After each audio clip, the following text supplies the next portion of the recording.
Hi everyone, this is Amma Marfo, Community Engagement Coordinator for the NASPA Technology Knowledge Community, and today I'm here with Laura McClernon, who's one of the regional training specialists for Garmin and author of the new book called Stop Repeating, Start Recording. There is a book review of her book up on the NASPA KC website, so I would encourage you to go over and check that out. And otherwise, I'm going to give Laura a second to introduce herself, and then we're going to talk to her about the concept of bringing online training into some of your training initiatives. Laura? Good morning, Amma. So this book came about because I was a previous corporate trainer in a company that worked primarily with off-site employees. So I found that it was difficult to find directions or instructions for someone that was getting started in building a training program from the ground up. So I came upon the idea of writing this book because I felt like had I had this book back when I started my job, it would have saved me hours and hours of time that I spent learning it myself. So can you talk a little bit about what the training landscape at your company looked like before you got there? How were they training people? What did that sort of training look like? Absolutely. So the training beforehand was more like spoken word in between supervisors that would then trickle down to the employees.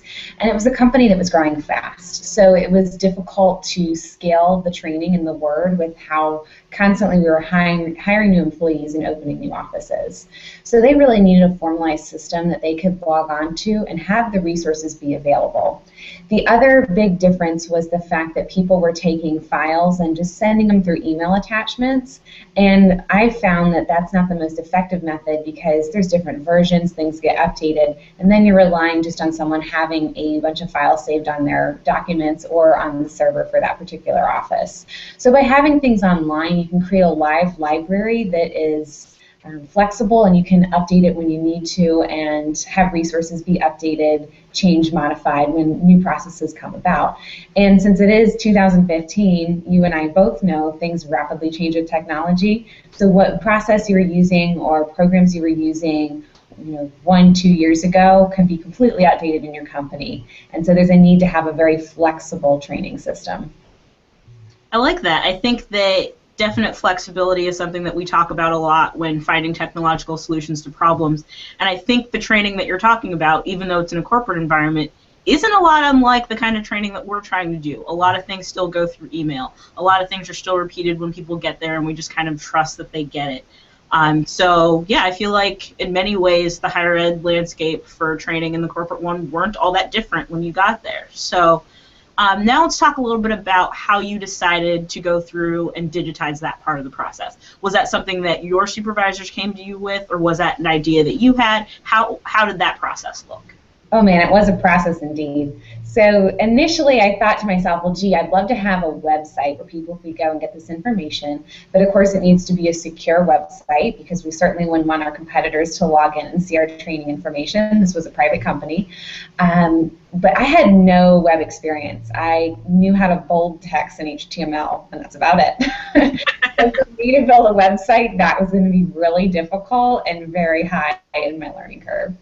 So from there, I just started, Googling and searching boards for training organizations, and I would found that, okay, this thing that I need to get is called an LMS, a learning management system. But when I would look for prices, I would see these LMSs that are huge, and they, hold thousands of participants, and they can cost upwards of like $8,000-$10,000, and we were a small 120-person organization at that time. So I knew I needed something that was going to be a little bit more scaled back, that could meet my finances for the budget I had on this project, and then also be something where I could have it for a small group of people, and it wouldn't have these functions that I didn't need because I had a really small group. Okay, so, and again, you're really saying so many things that resonate with what we're doing. Smaller amounts of money, needing to find things that fit what we need, and even with learning management systems. So for those that aren't necessarily familiar with those terms or aren't really sure what you could possibly use if you were in this situation, many of us have on our campuses learning management systems that we have access to as professionals, things like Canvas or Blackboard or whatever your campus uses for online classes. That's something that can be applied to this as well. We'll talk a little bit more about where that can fit in. So now I want to talk to you a little bit about some of the challenges that you came into, because in many ways, a lot of the people that are watching this are going to be first-timers at it, just like you were. So where did you stumble? What sorts of mistakes did you run into? What kind of mindset did it take for you to change them? And where did you find help and inspiration as you went? Definitely. So in looking and shopping around for LMS, learning management system solutions, it was just, as I like to call it, a plug and play. So you get the website, it's set up as terms of the, the outline and everything, and then you just plug in your data, and then you can send it to everyone to go on there and play. So data being PDF files or quizzes or videos or, just a text that you want to put in there or a photo. So that's what I was looking for. And I stumbled upon and found Moodle. And that's where I ended up landing because I love the fact that it was open source. Open source means free. So I said to myself, well, you know what, I'm just going to try this because in a week, if I'm sick of it or I'm like, this doesn't fit, I've had $0 invested in it.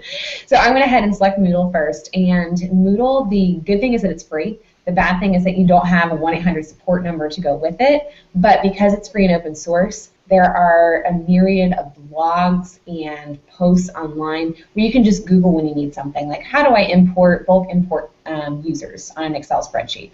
You can just Google something like that and then find examples online or even YouTube videos that people have created with that particular function that you wanted to look up. So I landed with Moodle as an open source software, and then later on I ended up doing a freelance consulting project that had a different open source software called eFront, and I was faced with another obstacle that I needed a certain criteria, the ability to group users, and so I found that eFront had that in their open source software as well. So both of them open source solutions, and when it comes to using an open source solution, you've got to factor in, okay, the software is free, but how much time is it going to take for me to troubleshoot something or learn something on my own and build it from the ground up? Exactly, and for those of us who have training as a part of our position rather than just the full position, that timing piece is really crucial. Right. So being able to find something where you can make it fit within what any number of other things that you're doing and make it efficient, make it fast. And I love that you talked about that in your book, is having it be perfect versus having it be good enough, especially if it's a competing priority, making sure that that is considered as you're going through to find pieces. I'll actually let you talk a little bit more about that strategy for a second, because that part I know is really relevant to a lot of the people that could watch. Absolutely. So the title of the book is Stop Repeating, Start Recording, and I came up with that title because of the fact that when I initially started my job, before I had figured out that I needed a website of some sort, I was doing conference calls, WebExes every day, and just pretty much rewinding tapes to employees. And I just thought to myself, I'm just repeating myself over and over again. I need to capture this and get this out to people. So by stopping, the repetitive nature of what I was doing and having that recorded, I could then use that file for new employees coming in. Or what I loved is just little small things, like frequently asked questions I would get in my job. I'd make a video so that I could just, send that easily in an email to someone while they're having to, get on the call and go over something on WebEx with them. So it saved me a lot of time. And also I was working with international employees, so if somebody had a question for me, they might have to wait 24 hours before a response before I'm in the office because they're on the other side of the world. So having recorded messages was really helpful for my training that I put together. Excellent. And you actually led me a little bit into the next question as far as talking to the constituents that you were working with. So working with people that were on different parts of the world or in different time zones and variety of experiences, doing different types of things. How did they respond to this difference in training, like moving from what feels like a more personal element of it to having to kind of go through recordings and things like that? How did they feel about that? Were any of them resistant, and how did you work with that? Well, I think that they realized that limited time they could have access to me during the workday, especially my employees in China. We overlapped by like 1 hour, so that was only 1 hour that they were available to get my help. So creating a system like this, they had access to me 24/7 by the library of videos that I created. The other great thing is that we had a lot of people that were English as a second language. And when you work with individuals like that, I have great admiration for them because I'm still working on learning a second language. And for them, it's great because they can watch the video and pause it, replay it if something wasn't clear, and they can work at their own pace. So that's something I really loved about that feature. towards the end of my time at that particular company, we were looking into doing translating and dubbing over videos, which can be much easier done than, of course, having a live webinar that you're doing and trying to have someone translate that at the same time. So there's a lot of creative ways that you can work with people from diverse backgrounds and then also communicate for people all over the globe. Yeah, I think that's definitely helpful to know, is that we work with students from numbers of backgrounds, students for whom English isn't their first language, as well as those with accessibility concerns, so being able to put things in captions or finding other ways to make those video recordings and other resources accessible for disability purposes. So knowing that that possibility is there makes it even more attractive to incorporate some of these options.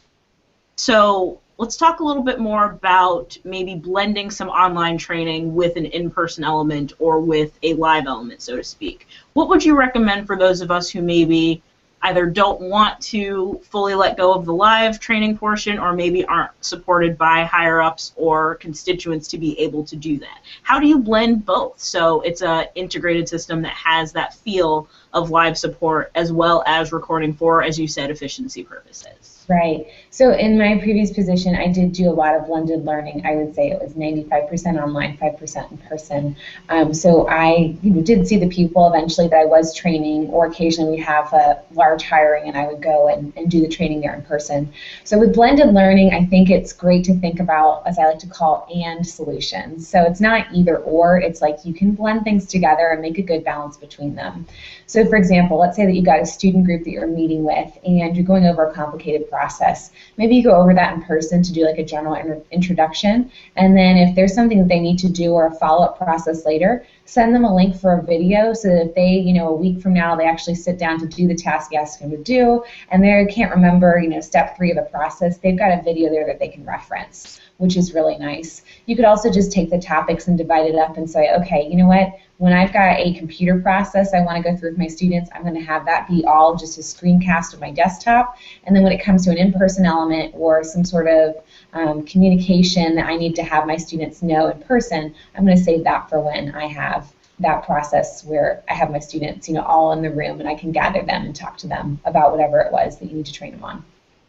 I like that, being able to be flexible where some parts of it are in person and then some parts of it maybe things that they might want to stop and go back or might want the opportunity to look at it and figure out what it is that they need, do on their own through a video. So being able to distinguish and letting people know, again, and solutions we're really big on, rather than saying it's all this or it's all the other thing. Being able to find that miles of middle ground in between and play around in there. Yeah. I really like that. And I know with student organizations and class attendance, it can be hard to get everyone together at one place and one time. So I think it's a great opportunity, too, to, if you do something, have an online option for people that can't make a certain time or date for a meeting that you're having. Excellent. Yeah, that's perfect, because for so many of us when we're working with students, they are students that are they're a lot like us, really. They're doing any number of things. So being able to say this information is available for you, even if you do have competing priorities or competing needs, we want to make sure you have the information that you're supposed to get. So there's so many advantages to this. Can you talk a little bit about any disadvantages that have come up, any times where you've tried to do something for online training and maybe it doesn't work? Sure. So I think one of the biggest advantages to online training is that you get the information out there, but it's really difficult to build personal relationships when you are doing online training. So I think that having an initial face-to-face meeting is great so that people can understand who you are and where you're coming from, and what your background is and how you fit into the overall plan of the university. So I think it's great whenever you can meet in person initially. One thing that I've done when that's not possible is the software I use is called Camtasia Studios, and you can do a web camera on you while you're talking. So it gives you the ability to have like a sort of a talking head so you can actually see the person as they go through and they explain something. The other thing that can be difficult is making online training interactive. And there are some ways and some tricks that you can do it, but of course you're not going to get that same response that you see by looking someone in the face and having them react to what you're saying, or seeing that they're nodding off, or understanding what state that they're in while you're training them. And of course that can't be done at this time with training, but I think what's great is to have some sort of quiz or survey at the end where you can get a gathering of how much of the information was retained and also the opinion of the trainees of the program. Excellent. Excellent. So definitely bringing in one of our favorite words, assessment, trying to figure out where people are in the process, and then also at the end trying to figure out what needs were met, how satisfied they were with the overall product. So that definitely falls in here as well, to try to figure out if it's working and if people are enjoying it. Absolutely. Right. Trainers love the word assessment probably just as much as higher ed does. See, we're so similar. We're so similar. So I want to get ready to wrap us up here a little bit. Are there any final tips you would have for anyone who's just kind of jumping into this, never done it before, has maybe done a few live training presentations, is dipping their toe into online training but just isn't sure how to do it or what might happen, what some of the obstacles might be? Any reassurance from someone who's gone through it a few times? Absolutely. I've got two main points for that one. So first one, earlier you mentioned my phrase that I coined in the book, that done is better than being perfect, which has been said by a lot of people, not just me. So having something be done and available for your students is important rather than putting it out a month later and having them, you know, miss that window of opportunity for that 1 month of students that could have been training with your information that you recorded. And I think in higher ed it's especially difficult because you are surrounded by a learning institute and you do have programs like Blackboard where professors spend a lot of time putting together online training for their students, and there are departments within the university that are, you know, really into the adult learning theory. So I think you need to look at what are the goals of your organization, what is the life cycle of this product that you're creating. So if you've got a one-time event or if you've got a rules or guides that you need for like the 2015 students, don't waste too much time on it making it perfect, because there's a good chance the following year you're going to have new rules and regulations that you need to put into it. So just think about the life cycle of your product that you're creating and how much you truly want to invest as far as your time and money. And could you make something that's, you know, a little bit quicker and cheaper, but maybe not necessarily the highest quality training product because the life cycle is going to be small. So just think about that when you are creating something.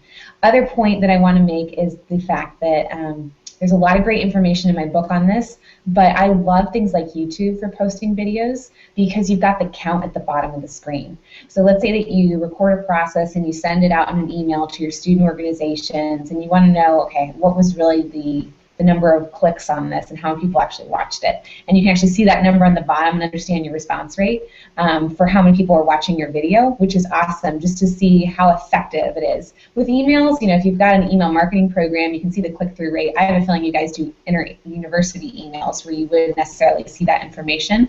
So it's a good way to gather that information and understand your audience and how they're looking at the video. And if it is something that you don't want to share with the general public, there's ways that you can make that a private setting so only people that have the hyperlink can go on and view the video that you've created.